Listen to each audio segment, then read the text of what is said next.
In here, I have some of your cousins. They are tiny, bioluminescent, single-celled organisms, and when I shake them, they glow. They spend their time floating around and glowing. You spend your time going to school and seeing your friends, and yet we are related. We're both part of the great tree of life on this planet. But where do we fit into this tree of life?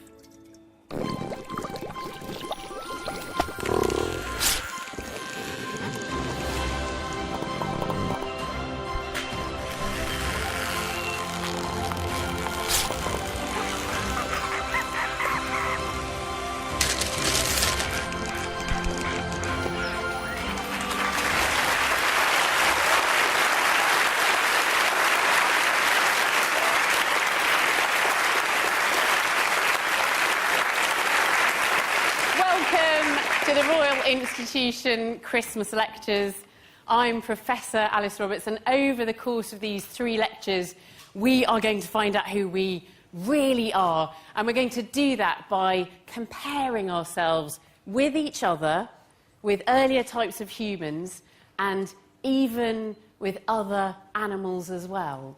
And we'll be looking for similarities and differences between us until we can really point out what is unique about us as a species and what is unique about each one of us as individuals. So we can trace back our evolutionary line until we get to a common ancestor of everything alive today. And that common ancestor was a single-celled organism, perhaps in a deep-sea vent, the bottom of the oceans, or maybe in a warm, shallow pond. And that ancestor lived 4 billion years ago. Now, that's a huge number to think about, a massive number to try to conceive. So we've got a bit of help. We're going to illustrate just how big that is. This is my friend Fran, and this is a ribbon which represents 4 billion years of life on Earth. And our time on the planet is represented by just that tiny little black strip at the end there. So that tiny black strip is actually 300,000 years of modern humans, Homo sapiens, our species, being alive on Earth. And then as we go back in time, we're going back through mammal ancestors, and back and back and back. It's going to take far too long. Fran, we need some more power. We need some help here. There's Mike with a leaf blower. Yes, back through mammal ancestors. Oh, those are reptiles, multicellular. The yellow's all single-celled animals. And you're helping us go back in time. Ribbons of time are descending on you. All single cells, they're still going. It's such a huge amount of time. And there we go, right back to the beginning and the end of the ribbon there. Give us back our time. You're stealing our time. So that's 4 billion years of life on Earth, but somewhere in amongst all of that is our story, our thread. How do we find it? How do we go about tracking back our own story through time? We use the science of life. We use biology. So we can start to look for similarities and differences between different living animals. And the first living animal I want to introduce to you this evening, and this is the first time we've had a horse in the Royal Institution, is Leo. Leo is a beautiful horse. He's come in with Caroline and Charles from Windsor. And Leo is going to show us just how similar we are to horses. Now, I'm an anatomist, so I'm interested in him on the outside. He's beautiful. He has beautiful mane, beautiful coat, beautiful tail. If we turn him round, though, Caroline, we can reveal some of Leo's insides.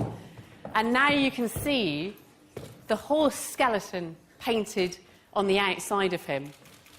Now, he looks so different from us, doesn't he? He's a very, very different sort of animal.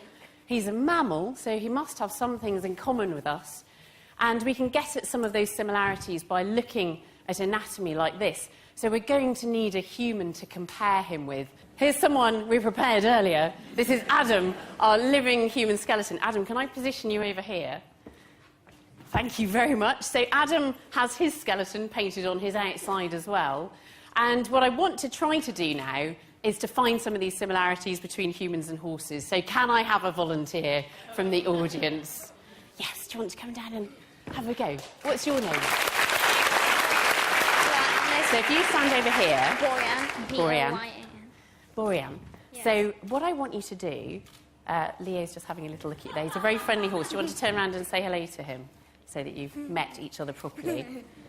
So what I want you to do is to look at the bones in the horse's leg and then to look at Adam and see if you can find the same ones. If I just stand you back here, is that all right? And Adam, if we just move you a little bit this way, that's brilliant. Now I'm just going to spin Adam round, if that's all right, Adam. The first bone I want you to find, Borean, is this one here, which is a scapula or shoulder blade. Can you find the shoulder blade in the horse? Where do you think that's going to be? It's still going to be quite triangular. A bit higher, a bit higher. What about this one here? Well, it's much bigger. So. It's much bigger. He is much bigger, though, isn't he? So that's the scapula on the horse, and it is equivalent to the scapula in the human, and it's what attaches the horse's front leg onto its body, onto its chest, and it's doing exactly the same thing in Adam. It's attaching the upper limb, the arm. Adam, if I spin you back round again, now we can start to go down the limb. So you found the scapula. Can you find the equivalent of this bone, the humerus, in the horse? Well done! And then can you find the equivalent of these two bones? So this is the radius and the ulnar in the human. Can you find something which might be equivalent to those? Here. Little bit higher, look. Can you see the horse's elbow, the equivalent there? Yeah. Yes. And then we've got a collection of bones in the wrist here. Adam, can you hold your hand out like that so we can see? So in your wrist, you've got this little collection of bones called carpal bones. Can you see a little cluster of bones which might be equivalent to those bones there? Can you see there? Yeah. So that's its wrist. That's the equivalent to the horse's wrist. Then you've got a long bone, which is this bone in the palm here, but you can see it down there on the horse. And then you should have 3 bones, because fingers have each got 3 bones. If you look at your own fingers, you'll see you've got 3 bones in your fingers, and you see 1, 2, 3 bones there. Can you see 3 bones getting down towards Leo's foot? Oh, yes, I can Yeah? see 1, 2, 3. Brilliant. So we've got the same pattern of bones, 1 too many, in the human and the horse. You were great. Thank you very much, Borean. Thank you. Now, I'm going to keep Adam and Leo here a little while longer while we introduce you to some other guests, and we're going to carry on looking for these similarities. So this is Brutus. Andy, if I stick you there. Isn't he wonderful? What is he? Armadillo. He's an armadillo. What type of armadillo is he? He's a large, hairy armadillo. And he is large and hairy. Armadillos are mammals as well. They're wonderful creatures. Is he all right? Yeah, he's fine. He's got bony plates on his skull and over his back here, which helps protect him from predators, and also he can crawl inside thorn bushes to run away from predators and not get scratched. And he's got some other amazing adaptations, including these fantastic paws, which are for digging. So he's a digging mammal. He lives in a burrow. He digs out grubs and ants and termites to eat. There we go. We can see his lovely paws there. And we can bring in a skeleton of an armadillo to have a look in a bit more detail. So in this skeleton of an armadillo, you can see that we've got the same bones. We've got a scapula or shoulder blade up here. Then there's a humerus. Then there's a radius and an ulnar again, just like in Adam. Then there are carpal bones, and then there are these very chunky, robust fingers, which are absolutely great for digging, for pushing all of that soil out of the way. Is he okay to stay with us for a minute, Andy? Thank you. I want to introduce you to another guest now. This is a tiny little bat. This is Merlin the Ceratine, one of the largest bats in Britain. Can you show him to the front row over there, perhaps? So a tiny little bat there. So again, this is a mammal. So we will find some similarities, even though it's such a different sort of animal. Can I bring you back over here and we'll just have a look at his wings? Now, is he all right to show us his wings? He's quite nervous. Is he waking up? We might be able to stretch his wing out and have a look. So we can see his wing there, and you can see the way that his wing is made of skin stretched over a bony framework. I think we can let him put his wing away, and we can look at a bat skeleton alongside him. And when we bring out the bat skeleton, we start to see here another similarity, another pattern of similarity with all of these other animals that we've looked at. So looking at this back skeleton, you've got a tiny little scapula, a tiny little shoulder blade attaching the wing to the thorax, to the chest, then a humerus, then you've got those forearm bones and wrist bones, just like in the human, and then the bones that actually form the structure of the wing are the bat's fingers. So again, they've got 1, 2, 3 bones in each of those struts that are supporting the wing. So we are finding some amazing similarities between animals that look very, very different on the surface. Now, before you do this, I just want to say, please can you do it very quietly? We're going to give a very gentle round of applause to all of our animal menagerie and their owners. Thank you. Thank you.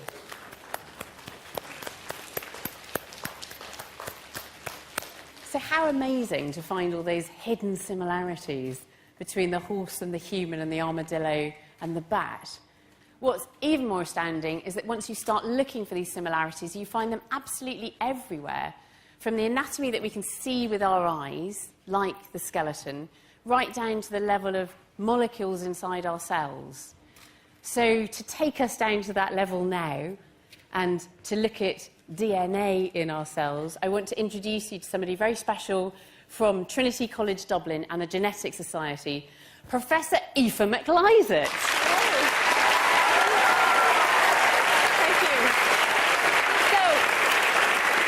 To do what Alice says and to really get down to a molecular level, the first thing we have to do is imagine this theatre as a cell. Imagine we're inside a cell. So if we get some balloons and just gently bounce them around like they're floating inside a cell. Yeah, so we can see different things, like we have mitochondria, which are generating the energy in the cell. We have lysosomes, which are the waste management plant in the cell, and lots of other bits and pieces. But Alice, the thing that I'm really interested in is this big one here. That big balloon. Catch! No, it's like a wrecking ball. Yes. Ah. So this is a special one. So you've got lots of other little balloons. But there's only one of these. This is the nucleus of the cell. And this contains something very important and something that I am especially interested in as a geneticist, but we can't see it yet. And Alice, I'd like you to do the honours, please. Oh, so Aoife has just handed me a very, very sharp instrument. Yeah, I was carrying that in my pocket until now, so that was. But what's inside risky. it? Well, we'll see. Let's see. So, will we count from 3? 3, 2, 1. So, what we have here is DNA.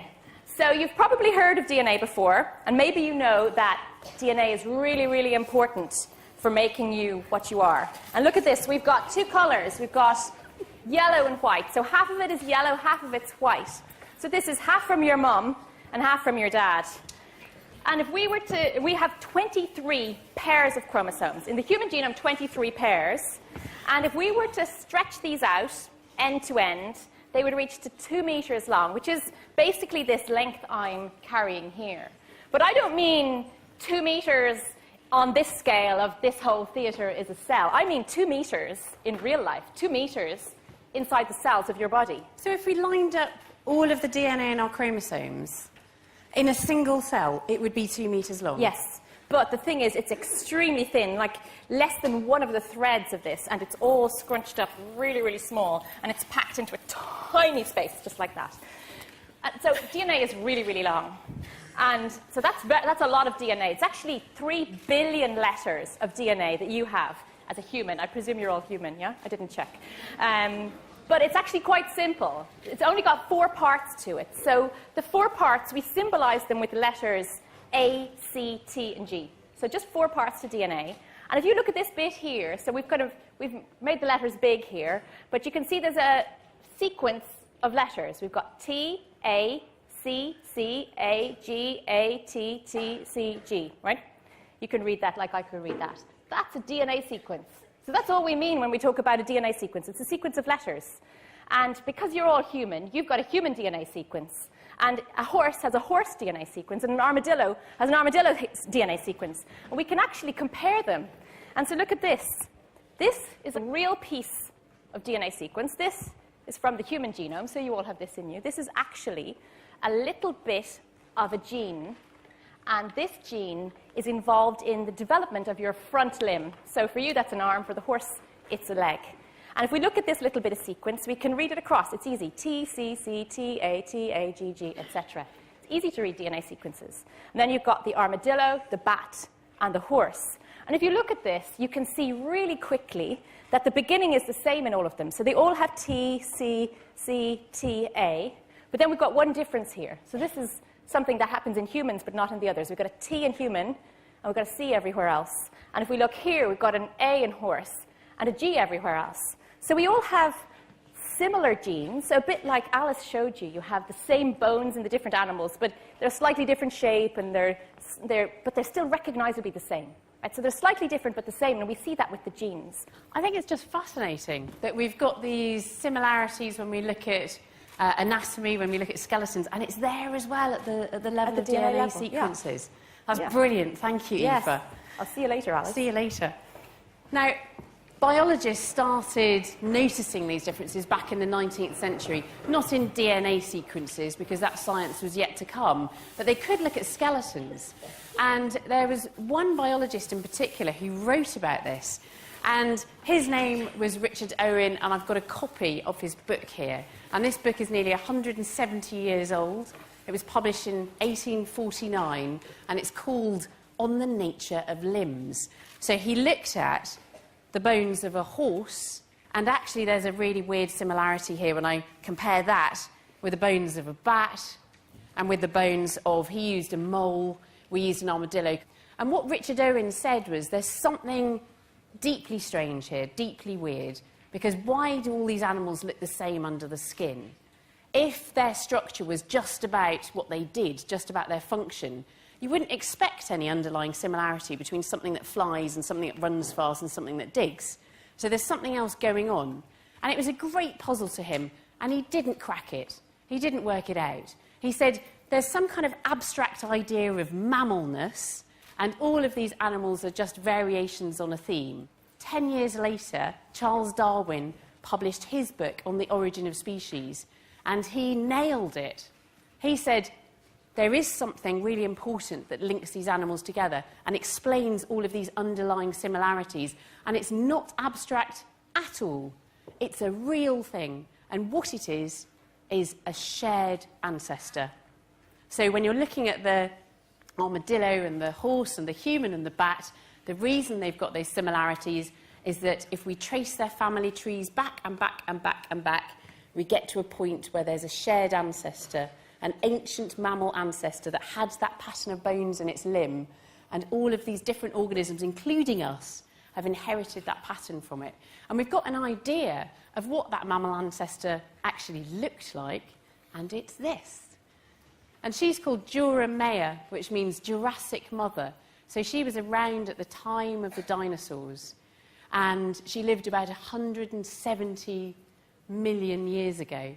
So we've inherited the pattern of bones in our limbs from ancient ancestors like this. We've also, some of us, inherited something else from ancient mammal ancestors. I wonder if anybody in the audience can wiggle their ears. Something very important here is that you have to make sure you're really wiggling your ears and not just moving your whole scalp. You've got a muscle in the front of your forehead here called frontalis, and a muscle at the back of your head called occipitalis, and I can shift my whole scalp backwards and forwards. It's a really important life skill. It's taken me some years to perfect, but what I can't do is wiggle my ears independently of that. So I think there was some ear... Were there any ear-wiggling people here? So you think you can wiggle your ears. What's your name? Matt. Matt. Wiggle your ears. I think he is... That's a pretty good ear-wiggling. Well done, Matt. So Matt is able to voluntarily use little muscles around the ear that all of us have, but only some of us seem able to use them still. And this is left over from ancient mammal ancestors who had much bigger ears than us. So there are these interesting remnants of ancient ancestors in us. And we can look at the fossil record and we can find really ancient mammals like that Dura Maya, and we can date them because we can date the rocks that they're found in. But actually there's another completely independent way of dating a common ancestor of mammals, and that's by looking at genetics. Did you say genetics? I might have done. That's my bit. So, yeah, it's true that we can look at DNA sequences. You just saw we looked at some DNA sequences and we saw a few differences, right? And we can look at this and we can think about how those differences accumulate and think about it with respect to time. And this is because every time you have a new generation, the DNA has to get copied to be passed on to that new generation. And every time you copy DNA, there's just a chance that there's a mistake made. So a mistake is a mutation when you're talking about DNA. And so sometimes those mutations have some big effect, and maybe there's something we can see on the outside. And sometimes the mutations really do nothing. And so they're just gradually, over time, getting more and more changes, which means that when we look at the number of changes, we can actually figure out the amount of time. But I'm going to explain this better with a little demo. And for this, I'm going to need 2 volunteers. Wow, this is brilliant. OK, so you're there in the lovely Christmas jumper. You come down.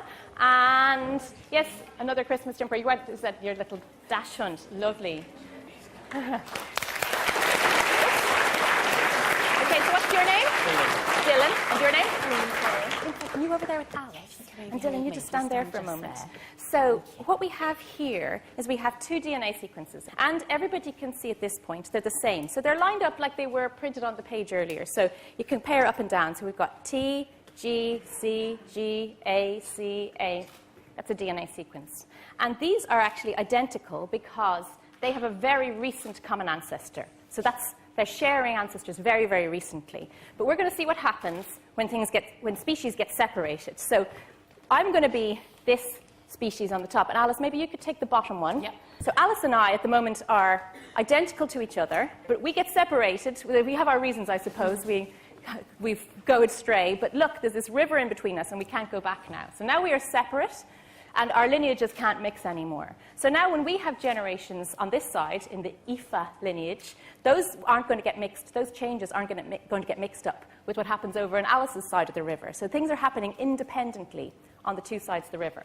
So what we're going to get you to do is we're going to imagine there's new generations happening and there's mutations happening. So what I'm going to get you to do is I'm going to ask you to flick one of these, but not just yet, because we're going to count together. And same thing for you over there, Nimai. So we're going to count with the audience together, and we're going to count down from 3 each time, and I want you to just randomly pick one of them and flip it over. Okay? So we count together.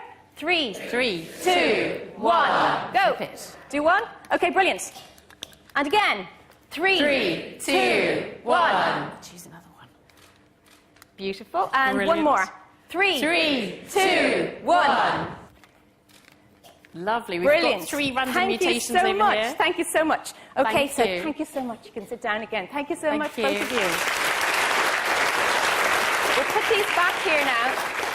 Put these back here now so we can compare them again, and let's just see what happened. So Alice and I have been separated for 3 generations, and our descendants now are comparing their DNA. And so even though Alice and I started out exactly the same, now our descendants are slightly different. So let's see if we can find some changes. So like here we've got a G, then a C. That's 1 change, another change, 2, 3, 4. I've got to line them up, Aoife. Yes, I know, you're helping me. Thank you so much.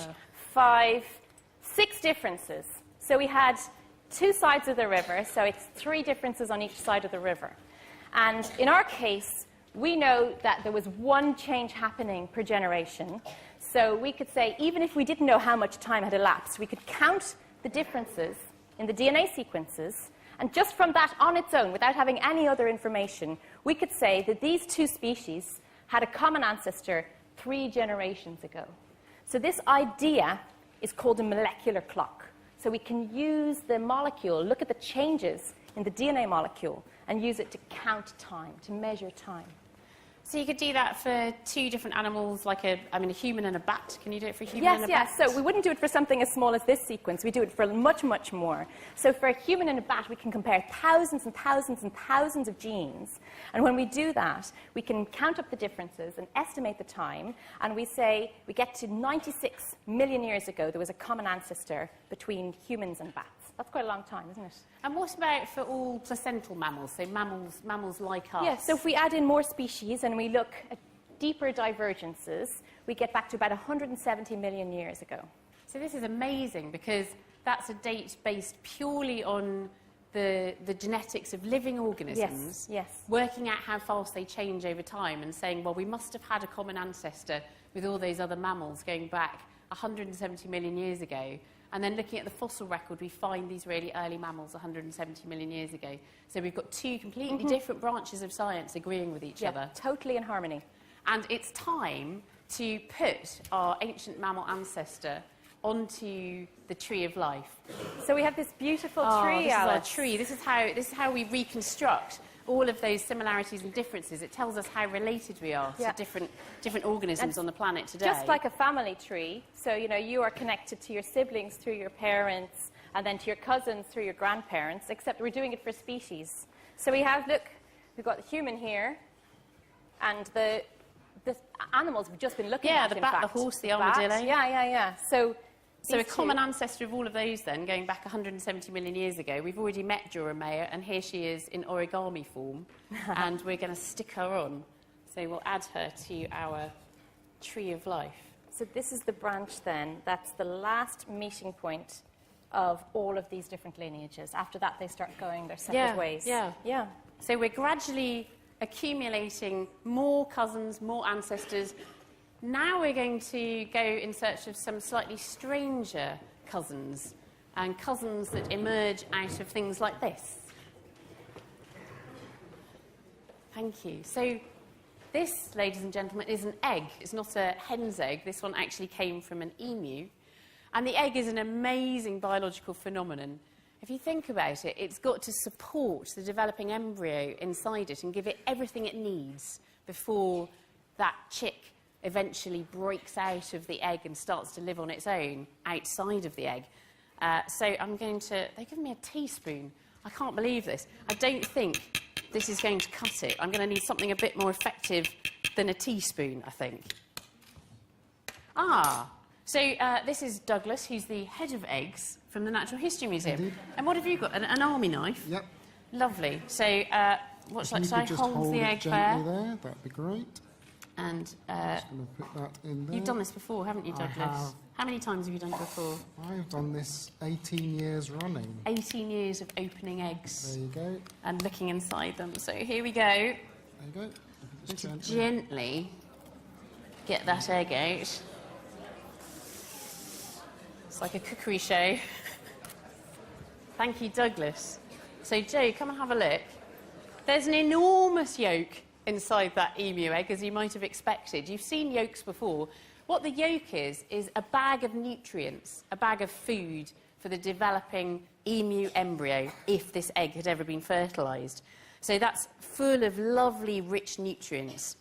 And there are other membranes that develop inside the egg if an embryo grows in there. So there's a membrane that lies up against the inner surface of the eggshell, and gases can actually permeate through the eggshell. So oxygen can get in and carbon dioxide can get out. So the developing embryo is exchanging oxygen and carbon dioxide with the atmosphere.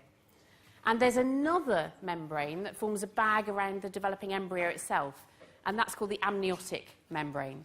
So the embryo develops inside this bag of fluid, and that bag of fluid is very important because it protects the embryo from shocks, and it also means that the embryo can move its little developing limbs, and those limbs only form properly if it can do that. So we're now going to meet some, well, no longer embryos, but chicks that have got too big for their amniotic sacs and too big for their eggshells and are actually hatching out. So these are quails, and we have timed it so they're hatching out today. We've been incubating these in the Royal Institution for 17 days, but they're just popping out of their eggshells, so they've just reached the end of their gestation, and out they come. And then this, of course, is another type of animal that lays eggs. So over here we've got a reptile. Does anybody recognise what that reptile is? Yeah. It's a bearded lizard. Yeah, it's a bearded dragon. Yeah, it's a type of lizard, a bearded dragon. He's absolutely wonderful. So these reptiles lay eggs as well, and their eggs are a little bit different. Their eggs are leathery on the outside, so their shells are slightly softer than birds' eggs. But they do the same thing. They let the oxygen in and the carbon dioxide out, and inside you've got all the same life support systems that the quails had inside their eggs before they actually hatched out. But now I want to introduce you to somebody who hasn't hatched yet. So we'll say goodbye to our bearded dragon and our quails, and we'll say hello to somebody else. Hi, Rosie. Hello. Rosie, you are going to have a baby. Yes. And yeah. Rosie is going to let us have a look at her baby. So how pregnant are you? How far through pregnancy are you, Rosie? 23 weeks, due in April. Wonderful. So that's just over halfway. So human babies are in their mother's wombs for 40 weeks on average, about 9 months. Yes, if you hop up there, Rosie. And this is Jill, who's a sonographer. So she does ultrasound. And using ultrasound, we can actually have a look inside Rosie's tummy, inside her belly, and have a look at her baby, which is developing inside the womb. Ultrasound just uses sound waves, and those sound waves will pass in, and they'll bounce back. So it's a little bit like sonar. It's a little bit like submarines using sonar. And those sound waves bounce back, and then we can start to see anatomy, or we can see the baby. This is amazing. So, Jill, you can see the baby's head there, can't you? So at the moment, we're looking at this baby in 2 dimensions, so as they were looking right through the head, but you can do it in 3D as well, can't you? Just trying. I think Baby's moved into a difficult position now. Oh. And we call this 4D because it's 3D plus time, so you're actually seeing this baby moving inside Rosie's womb. And we're just having a little look to see if we can see the baby's face peeking out. It's not behaving very well, but I do have one that we got earlier. Okay, so we can see the face. Oh. How do you feel, Rosie, seeing your baby in there? Quite emotional. Yeah. It's amazing. It's utterly extraordinary to be able to look at your little baby. You can see the nose, you can see her mouth, her hand up by her face. She looks very much like my son. Does she? When he was newborn. Yeah. This is absolutely wonderful. We can see around this baby that there's space, but in fact this is fluid-filled space. We can see that the baby is inside an amniotic sac. So there's a membrane around it, and then this blackness is the fluid around the baby. So just like the developing chick and the developing reptile inside its egg, a human baby starts growing inside a fluid-filled bag, the amniotic sac. But there's something else as well that we can see here that's really important, and I think it's this, that's the placenta, isn't it, Jill? Yeah. So this big area of grey here is an organ that has grown specially inside Rosie to support her developing baby. So this is the life support system for human babies in the womb. And the placenta is an astonishing organ. It's allowing Rosie's baby to get oxygen and nutrients from her blood, and it's allowing that baby to get rid of things like carbon dioxide as well. So that baby is being supported while it's inside the womb, and it's exchanging gases and other sorts of compounds with Rosie's blood. That is amazing. Thank you very much, and let's say thank you again to Rosie and Jill. Thank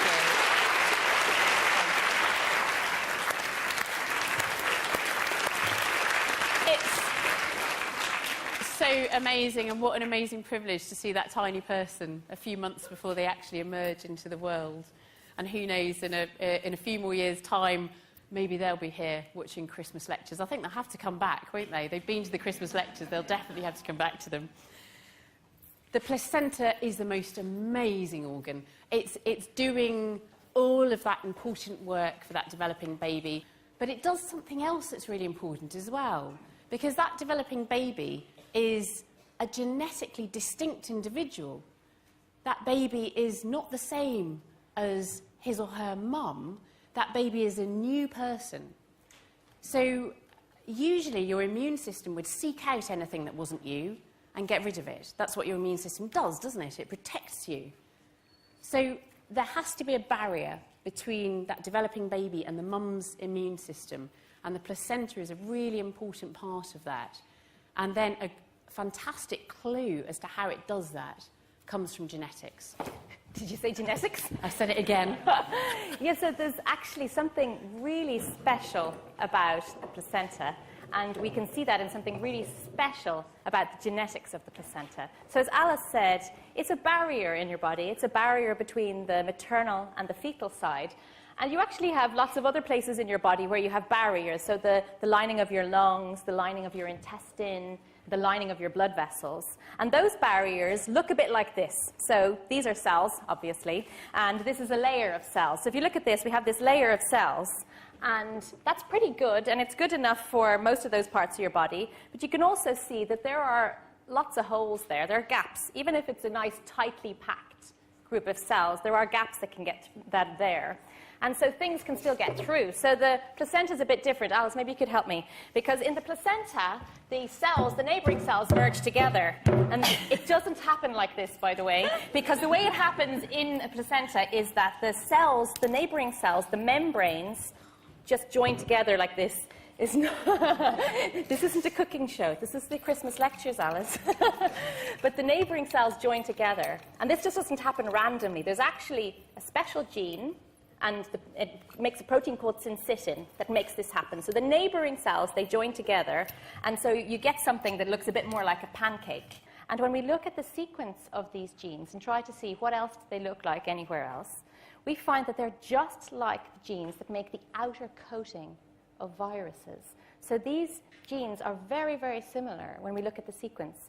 And it makes sense because when a virus causes an infection, what happens is the virus comes along and it merges into the cell that it's infecting. And what we see in the placenta is that the neighboring cells are merging together. So it actually makes sense that the function is very, very similar in the virus and here recycled into the placenta. So how does a virus gene get into... I mean, we're talking about human DNA. Yes. Why is there a virus gene in human DNA? Well, it's a bit weird, isn't it?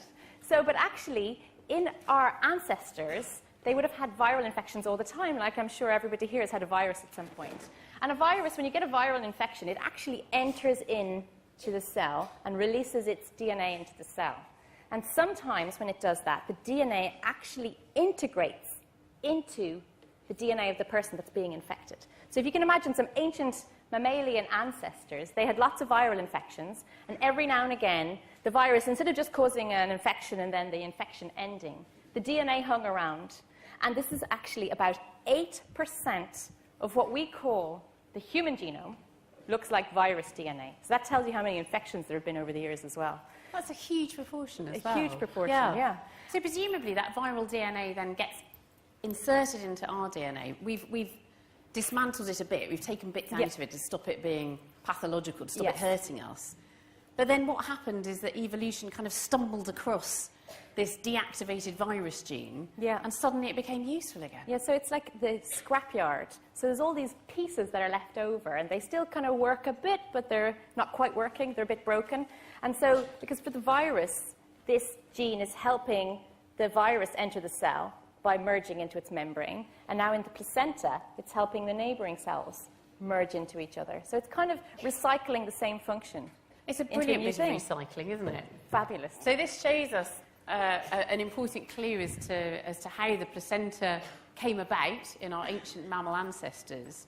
But still what we've discovered is a connection going back even further than that with those egg-laying relatives of ours, because of that amniotic membrane around the developing embryo in both humans and in reptiles and birds as well. So now we can put another relative, another ancestor, in fact, on the tree of life. And this time, the ancestor that we've got is a reptile. So this is a reptile that was an egg-laying reptile. It's a mammal-like reptile, and it lived about 300 million years ago. So we're going higher. So there's Juramea. We have to go back here. We've got the egg-laying things over here. So we've got a chicken and maybe a crocodile and a lizard. So we follow the thread up and we get to... here. Can you help? Thank you. There we go. So there's an ancient mammal-like reptile 300 million years ago on the tree of life. So as we're going up, we're just going further back in time. Yeah, and discovering more cousins and more ancestors. And egg-laying ancestors this time. So then we've got an answer to the question, which came first, the chicken or the egg? Oh. Biologists know that eggs came first. This egg-laying reptile was there ages before anything like a chicken evolved. I know. Oh, Just wanted to spoil the joke. Yeah. So now I want to look at these creatures over here. So here we've got some origami fish. So I want to find out our connection with fish. And I'm just going to disappear out here, but you might be able to see me on the other side. Hello. in this tank here, we've got a type of shark. So this is a type of dogfish. And this is another relative of ours, so another cousin on the tree of life. And, you know, you might have been persuaded that the horse was a relative of ours, had the same bones in its legs, and the armadillo in the back. Am I starting to stretch things now? Maybe a little, but there are still similarities here. There are certainly differences. This fish has got fins rather than limbs. It lives in water. It can extract oxygen from the water, whereas I breathe air. But that fish has got a skull, and I've got a skull, and it's got a spine. So we are both vertebrates. It is getting more tricky to see similarities, though. But if we go back to an earlier stage of development, there are many more similarities to see. So what I want to do now is introduce you to a 3D printed human embryo. So this is a 3D print of a human embryo at around 4 weeks of gestation. And this is about the size you were then, and you're barely the size of a fingernail clipping. But there are some important clues here if we look at the anatomy of an early embryo. We're not going to see them in this tiny little 3D print. So, can I give you that without sneezing? Yep. Thank you. So what we've done is we've scaled up the embryo to about 800 times its actual size at the end of the 4th week of development. And I've got 2 embryos here. One of them's a fish, one of them's a human. Which one do you think is which? Which one do you think is a human and which one do you think is a fish? That one's a human. Yeah, you're right, but look how similar they are. It is really shocking how similar the fish and the human embryo are at this particular stage of development. They've both got a head, they've both got a developing eye, you can just see up there. They've both got tails, so human embryos have tails, and then later on they disappear, so I don't think any of you have got tails particularly. You'll have a coccyx bone, but not an actual tail. But there are these strange things in the neck. So this is the human embryo, and you can see the human embryo's got odd bars or ridges in its neck, and the fish embryo has as well. Now, in the fish, those ridges are going to develop into something which you can see in the adults, and I don't know whether we'll be able to see it. Can we just about see? Yes, we can. Can you see the gills opening and closing on the side of our dogfish's neck? Yeah? So you're looking down towards the base where the fin is joining, and you can just see those gills opening and closing. So that's what those develop into in the fish. And then you go, what? Why are there things in the human embryo that look as though they're going to develop into gills? Anyone in the room got gills? Anybody at all got gills? You haven't got gills. You can't breathe underwater. I'd love to have gills. I'd love to be able to breathe underwater. But I'd have to give up some of the anatomy that I have got that's really, really useful to me. Because something very interesting happens with these gill arches in the embryo. Some structures in embryology and in embryonic development appear and then disappear. That's what happens to the tail. So the tail appears and then it just disappears. Not so with these early gill arches. Inside those gill arches, there are all sorts of bits of anatomy that prove to be useful. Inside these really, really early structures, we've already got little arteries growing out, which, if you were going to be a fish, would supply your gills with deoxygenated blood ready to pick up oxygen from the water. Inside these developing gill arches are developing muscles, which, if you were going to be a fish, would open and close your gills like our dogfish. Inside these bars, there are also little bits of cartilage, which, again, if you were going to be a fish, would support your gills. But you're not going to be a fish. And what happens instead is that all of those structures form and then they get recycled into other things. And they get recycled into all sorts of structures in our heads and in our necks. And one of the things they get recycled into is this. Now, this is one of my favourite bones. It's a strange little bone. It is U-shaped, as you can see, and it's called the hyoid bone. And this little bone sits up here in your neck. It's quite difficult to feel it, and don't try too hard because it's uncomfortable. But that's where it is. It anchors the muscles that form the floor of your mouth, and then it sits there as something for your voice box to hang from. So what I've got here is a much bigger model of that.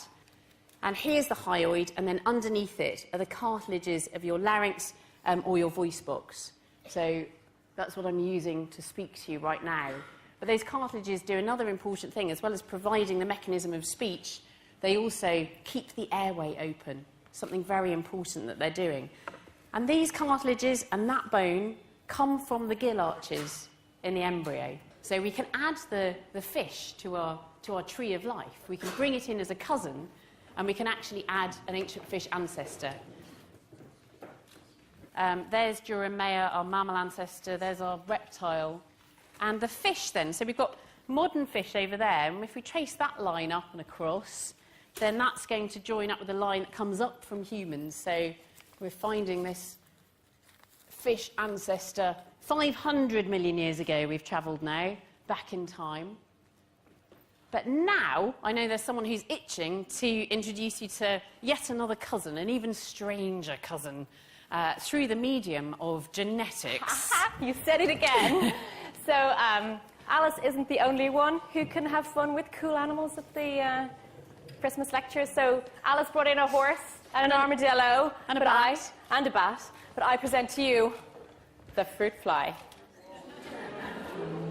So maybe you've seen these before. You've probably seen them if you've left some overripe fruit lying around your kitchen in the summertime. They're so wonderful. You are going to, believe me, you're going to soon think these are cool. You don't think they're cool yet, but wait till I finish telling you about them. So we're talking about similarities. And just take a little look. These guys don't look similar to us at all, do they? I mean, they don't even have bones, so Alice won't be interested. We know this already. Oh, they wear their skeletons on the outside. How ridiculous. No bones to speak of. They have beautiful red compound eyes, and they've got 6 legs, and they've got those lovely, delicate wings. So we're talking about trying to find similarities, and I bring out these things. But these guys are the absolute heroes of genetics. So they're actually responsible for about 6, at least 6, Nobel Prizes. So it's thanks to these. Do you want to give them their prizes, Alice? So it's thanks to these that it's thanks to these that we understand the basis of a gene, that we know about the existence of chromosomes, the existence of sex chromosomes, and we also understand your body clock, you know, the thing that makes you feel wakeful in the morning, sleepy at night, and hungry at particular times of day. And so the story of these goes back over 100 years to a place called the Fly Room, which was a lab, but they called it the Fly Room because it was full of these lovely guys. And these were the first people who decided to study these fruit flies for genetics. And so the thing that they were really interested in, though, was mutants. So they have things like this. This is an extraordinary mutant. So the one on your right, as you see it, is a normal fly with its beautiful red eye. But something's totally missing on the other side. That one's completely missing its eye. So that's an example of a mutant. And by studying these mutants, they could understand lots of common principles, lots of the basic principles of genetics. But there was a particular kind of mutant that was especially interesting for what we want to talk about today. And those were mutants that have body parts in the wrong places. So look at this one here. So on the left this time is a normal one. That's the fly head from the front. But on the right, something has gone quite drastically wrong. And what's happening there is there are actually legs growing where there should be antennae.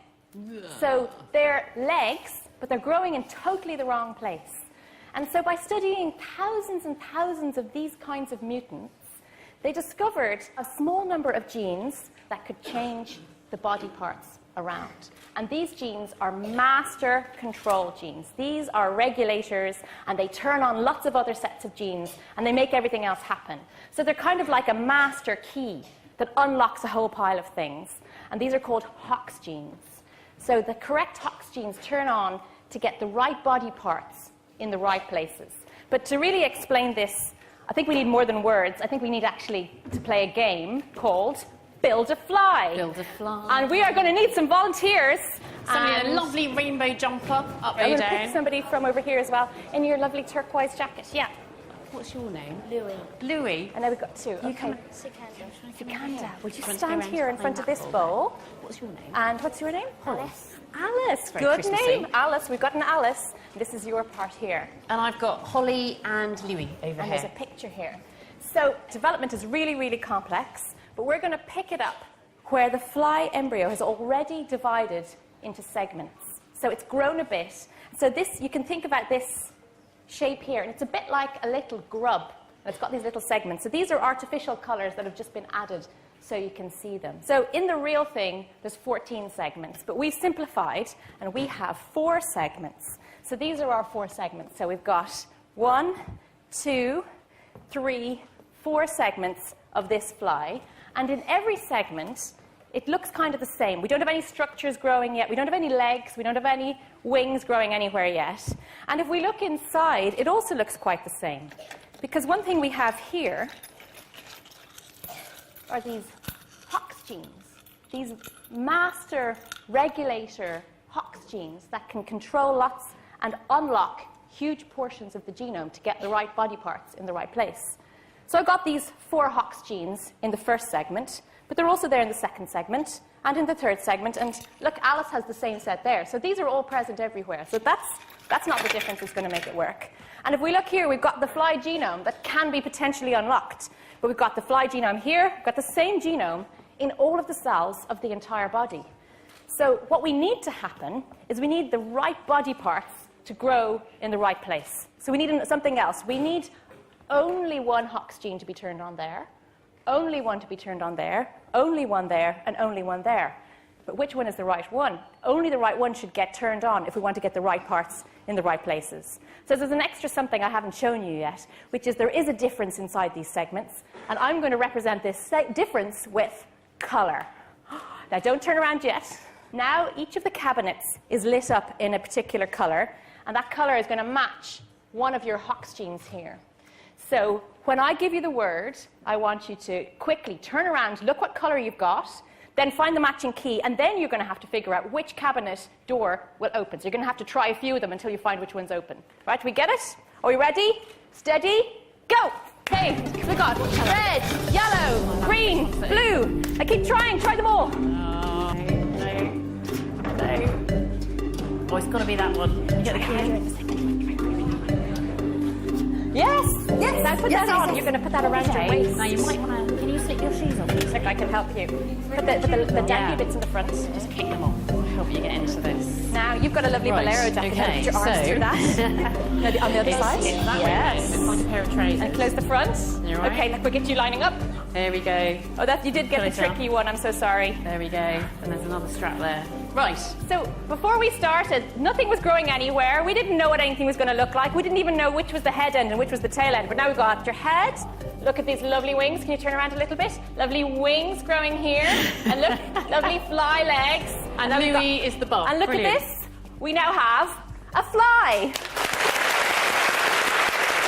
Thank you so much. Thank you so much. Thank you. Brilliant volunteers. And you make a wonderful fly. I'm sure you're good humans too. That's all of the segments and all in the right order as well. Yeah. So these Hox genes are just at this amazing juncture. And when you turn on the right Hox gene in the right place, you get the right body parts in the right place. But if you have the wrong Hox gene turn on, well, that's when you get those weird mutants, where you have legs growing out of the head and things like that. But a really amazing thing about these as well is that these don't only exist in flies. So flies have these Hox genes, and as we pointed out at the beginning, we could hardly see any physical similarities. They look totally different. So would you be surprised if I told you that these same body plan genes also operate in us? We have these genes too, even though our body looks totally different. But we do have a head end and a tail end, and we've got middle bits with appendages. So essentially, the genes are actually the same. So if I was to give this to you, Alice, this Hox gene that worked for unlocking the fly head in the fly genome, but we're not looking at a fly genome anymore. If we make this, ta-da, the human genome, well, that same Hox gene will work. So go on, try it on the cabinet. Okay, well, yeah. All right. If it should work in this top one here. Yep. But this time, that Hox gene, which is very similar to the fly Hox gene. Well, now it's unlocking a whole pile of human genes. And we get, ta-da! Look, it's got Alice's hair. Oh. So no matter which animals we're looking at, they all have the same genes, the same genetic toolkit that lays out the body plan, that says, you know, put a head here, tail end here, legs in the middle. Oh, that's arms, but, you know, you get the idea. It's quite astonishing to have delved into genetics and found this similarity between flies and humans.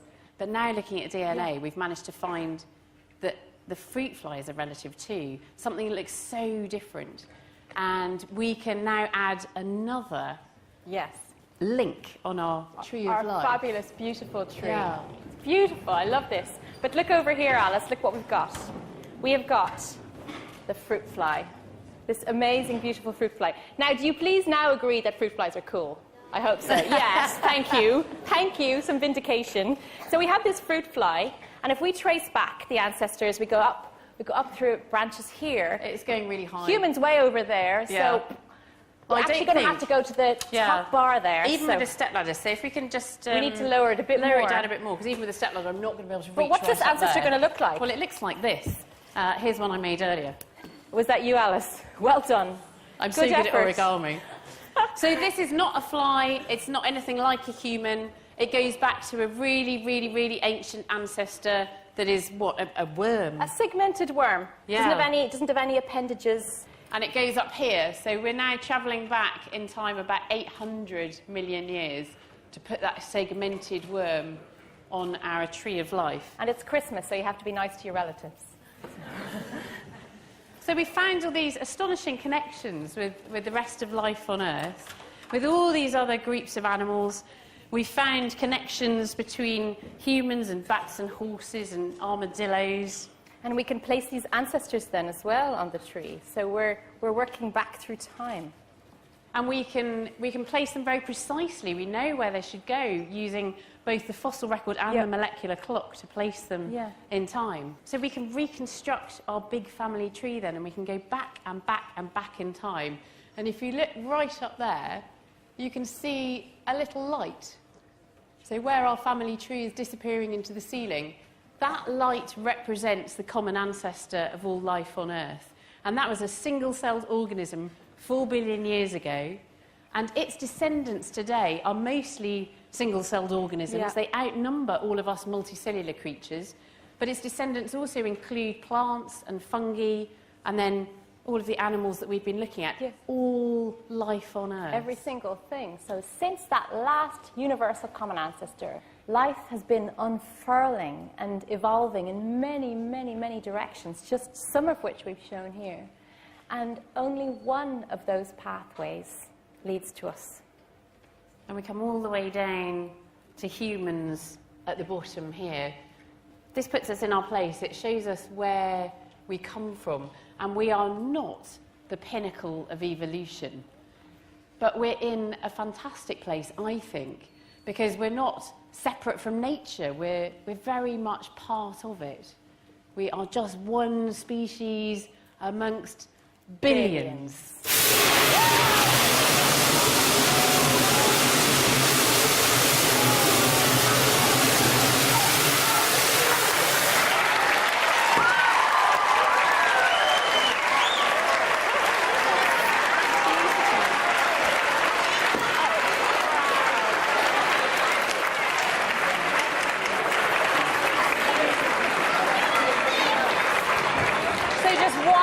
These little leaves then represents us, represents our species. And in the next lecture, we'll be focusing in on humans and finding out how we evolved as a very special group of apes. We'll be looking at our closest living relatives, the chimpanzees and the gorillas, and finding out about the differences that make us who we are. But for tonight, it's good night from me. And it's good night from her.